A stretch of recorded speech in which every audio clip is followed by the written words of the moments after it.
ಒಂದು ಹುಲ್ಲುಗಾವಲಿನ ಪ್ರದೇಶದಲ್ಲಿ ಒಂದು ಕುದುರೆ ಮತ್ತೊಂದು ಎಮ್ಮೆ ಜೊತೆಯಾಗಿ ಬದುಕಿದ್ವು. ಸಾಕಷ್ಟು ಹುಲ್ಲು ನೀರು ಇದ್ದಿದ್ದು ಸಂತೋಷವಾಗಿತ್ತು. ಮರು ವರ್ಷ ಮಳೆ ಆಗ್ಲಿಲ್ಲ, ಹುಲ್ಲು ಒಣಗೋಯ್ತು, ನೀರು ಕಡಿಮೆ ಆಯ್ತು. ಯಾವಾಗಲೂ ಹಾಗೆ ಸ್ವಾಮಿ, ಎಲ್ರಿಗೂ ಇರುವಷ್ಟು ಊಟ ಇದ್ರೆ ಜಗಳ ಬರಲ್ಲ. ಅದಕ್ಕೆ ಹೇಳ್ತಾರೆ, ಎಲ್ಲರಿಗೂ ಆಗುವಷ್ಟು ಬ್ರೆಡ್ ಇದ್ರೆ ಜಗಳ ಬರಲ್ಲ, ಒಂದೇ ಬ್ರೆಡ್ ಬಹಳ ಜನ ಆದ್ರೆ ಜಗಳ ಬರುತ್ತೆ ಅಂತ. ಇದು ಹಾಗೆ ಆಯ್ತು. ನೀರು ಹುಲ್ಲು ಕಮ್ಮಿ ಆದ ತಕ್ಷಣ ಸ್ಪರ್ಧೆ ಆದವು ಎರಡು, ಜಗಳ ಪ್ರಾರಂಭ ಆಯ್ತು. ಒಂದ್ ದಿವಸ ಕೋಪದಿಂದ ಎಮ್ಮೆ ಏನ್ ಮಾಡ್ತಾ ಕುದುರೆಯನ್ನ ತನ್ನ ಕೋಡುಗಳನ್ನು ತಿವಿದು ಬಿಡ್ತು. ಕುದುರೆ ಗಾಯ ಆಗಿ ದೂರ ಓಡ್ ಹೋಯ್ತು. ಗಾಯ ಏನೋ ಮಾಯಿತು ದೇಹದ್ದು, ಆದ್ರೆ ಮನಸ್ಸಿನ ಗಾಯ ಮರಿಲಿಲ್ಲ. ಅದು ಮನಸ್ಸಿನ ದ್ವೇಷದ ಭಾವನೆ ತುಂಬ್ಕೊಂಡ್ಬಿಡ್ತು. ಹೇಗಾದ್ರೂ ಮಾಡಿ ಈ ಎಮ್ಮೆಗೆ ತಕ್ಕ ಶಾಸ್ತಿ ಮಾಡಬೇಕು ಅಂತ ತೀರ್ಮಾನ ಮಾಡ್ತೀವಿ. ಬಹಳ ವಿಚಾರ ಮಾಡ್ತೀವಿ ಹೆಂಗ್ ಮಾಡೋದು ಅಂತ. ಕಾಡು ಬಿಟ್ಟು ಹೊರಗಡೆ ಬಂತು. ಅಲ್ಲೊಂದು ಹಳ್ಳಿ, ಅಲ್ಲ ಮನುಷ್ಯ ಇದ್ದ. ಅವನು ಹೇಳಿ ಸಹಾಯ ಮಾಡಪ್ಪ ಅಂತ ಕೇಳ್ಕೊಂತು.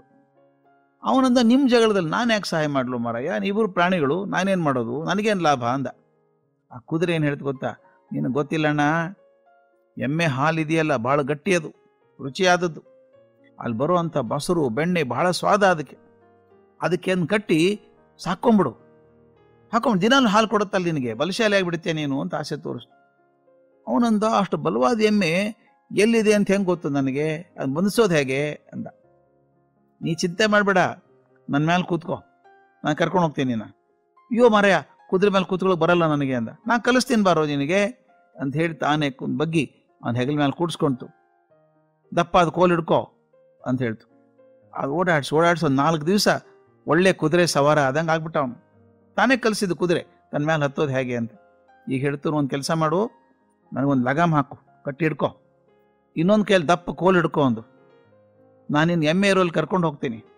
ಎಮ್ಮೆ ಪಕ್ಕಕ್ಕೆ ಹೋಗುವಾಗ ಅದ್ರ ಪಕ್ಕದಲ್ಲೇ ಹೋಗ್ತೀನಿ, ಅದು ಬೆನ್ನಿಗೊಂದು ಸರಿಯಾಗಿ ಹೊಡಿ, ನನ್ನಷ್ಟು ಜೋರು ಓಡೋಕ್ಕಾಗಲ್ಲ ಅದಕ್ಕೆ. ಇನ್ನೊಂದು ಸಲ ಹೊಡಿ, 2-3 ಸಲ ಹೊಡೆದಾಗ ಎಮ್ಮೆ ತೆಳಗೆ ಬೀಳ್ತದೆ. ತಕ್ಷಣ ಅದ್ರ ಕುತ್ತಿಗೆಗೆ ಹಗ್ಗ ಬಿಗಿದು ಬಿಡು, ಆಮೇಲೆ ನೀನು ಹೇಳ್ದಂಗೆ ಕೇಳ್ತದೆ, ಹೇಳ್ಕೊಂಡು ಬಂದ್ಬಿಡು, ಊಟಕ್ಕೆ ಕಟ್ಬಿಡು ಮನೆಗೆ ಅಂದ. ಮನುಷ್ಯ ಬಿಟ್ಟಾನೆ ಅವಕಾಶ ಇಂಥದ್ದು. 1-2 ದಿವಸ ಚೆನ್ನಾಗಿ ಕುದುರೆ ಸವಾರಿ ಕಲ್ತಿದ್ನಲ್ಲ, ಕುದುರೆ ಸಹಕಾರ ಕೊಡ್ತು. ನಂತರ ಒಂದಿನ ದಪ್ಪ ಕೋಲನ್ನು ಹಿಡ್ಕೊಂಡು ಕುದುರೆಗೆ ಲಗಾಮ್ ಹಾಕಿ ಅದ್ರ ಮೇಲೆ ಕೂತ್ ಹೊರಟ. ಗೊತ್ತಲ್ಲ ಕುದುರೆಗೆ ಎಮ್ಮೆ ಇರ್ತದೆ ಎಲ್ಲಿದೆ ಅಂತ.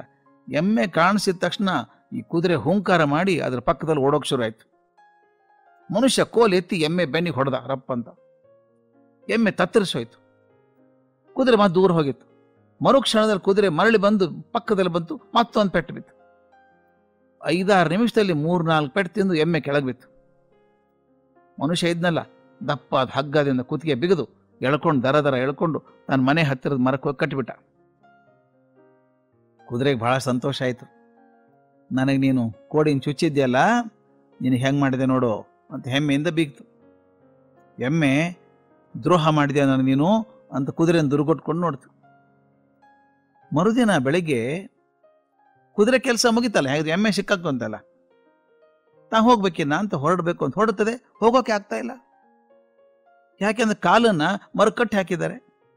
ಕುದುರೆ ಕೇಳ್ತ ಮನುಷ್ಯನ, ಅಲ್ಲಪ್ಪ ನಿನಗೆ ಎಮ್ಮೆ ಕೊಡಿಸಿದ್ದೀನಿ, ನನ್ನ ಕಾಲು ಯಾಕೆ ಕಟ್ಟಿ ಹಾಕಿದೆ ನೀನು, ಬಿಚ್ಚಿಬಿಡು, ನಾನು ಹುಲ್ಲುಗಾವಲಿಗೂ ಆರಾಮಾಗಿರ್ತೀನಿ ಅಂತ. ನೀನು ಎಮ್ಮೆ ಹಾಲು ಕುಡ್ಕೊಂಡು ಆರಾಮಾಗಿರು ಅಂತ ಹೇಳ್ತು. ಮನುಷ್ಯ ನಕ್ಕ, ಹುಚ್ಚು ಕುದುರೆ ನೀನು ಅಂದ. ನೀನು ಪ್ರಯೋಜನಕಾರಿಯಾದ ಪ್ರಾಣಿನೇ, ನೀನೇ ಕಲಿಸ್ಕೊಟ್ಟೆಲ್ಲಯ್ಯ ನಾನು ಹೆಂಗೆ ಹತ್ತಬೇಕು ಅಂತೇಳಿ. ಈಗ ನನಗೆ ನಡ್ಕೊಂಡು ಹೋಗೋ ತೊಂದರೆ ಇಲ್ಲ, ಎಲ್ಲಿ ಬೇಕಾದರೂ ನಿನ್ನ ಮೇಲೆ ಸವಾರಿ ಮಾಡ್ಕೊಂಡು ಹೋಗ್ತೀನಿ. ನೀ ನನ್ನ ವಾಹನ ಆಗಿರು, ನಾನು ಎಮ್ಮೆ ಹಾಲು ಕುಡಿತೇನೆ, ನೀನು ಸವಾರಿ ಮಾಡ್ತೇನೆ. ಕುದುರೆ ಬೆನ್ನು ತಟ್ಟಿದ, ಕುದುರೆಗೆ ಅಳು ಬಂತು. ಎಮ್ಮೆಗೆ ವಿಶ್ವಾಸ ದ್ರೋಹ ಮಾಡೋದಕ್ಕೆ ಹೋಗಿ ತನ್ನ ಸ್ವಾತಂತ್ರ್ಯನೂ ಕಳ್ಕೊಂಡಿತ್ತು. ವಿಶ್ವಾಸ ದ್ರೋಹ ಅನ್ನುವಂಥದ್ದು ಎಂದಿಗೂ ಯಾರಿಗೂ ಒಳ್ಳೆಯದನ್ನು ಮಾಡಲಾರದು. ಈ ದ್ರೋಹ ಅನ್ನೋದು ಇದೆಯಲ್ಲ, 2 ಅಲಗಿನ ಆಯುಧ ಇದ್ದ ಹಾಗೆ. ಅದು ದ್ರೋಹಕ್ಕೆ ಒಳಗಾದವನನ್ನು ಅಷ್ಟೇ ಅಲ್ಲದೆ ದ್ರೋಹ ಮಾಡಿದವನನ್ನು ಕೂಡ ತಿಂದು ಹಾಕ್ತದೆ. ಈ ಪರಸ್ಪರ ದ್ವೇಷದೊಳಗೆ 3ನೆಯವರು ಲಾಭ ಪಡ್ಕೊಳ್ತಾರೆ. ಆದ್ದರಿಂದ ದ್ವೇಷ ಅನ್ನುವಂಥದ್ದು ಬೆಂಕಿ, ವಿಶ್ವಾಸ ದ್ರೋಹ ಅನ್ನುವಂಥದ್ದು ಬೆಂಕಿ. ಕೈಯಲ್ಲಿ ಬೆಂಕಿ ಹಿಡ್ಕೊಂಡು ಮತ್ತೊಬ್ಬರ ಮೇಲೆ ಹಾಕಬೇಕಾದ್ರೆ ಮೊದಲು ನಿಮ್ಮ ಕೈ ಸುಡುತ್ತದೆ, ಆಮೇಲೆ ಆ ಮನುಷ್ಯನ ಸುಡುತ್ತದೆ. ಆದ್ದರಿಂದ ದ್ವೇಷ, ವಿಶ್ವಾಸ ದ್ರೋಹ ಎಂದಿಗೂ ಒಳ್ಳೆಯದನ್ನು ಮಾಡಿ.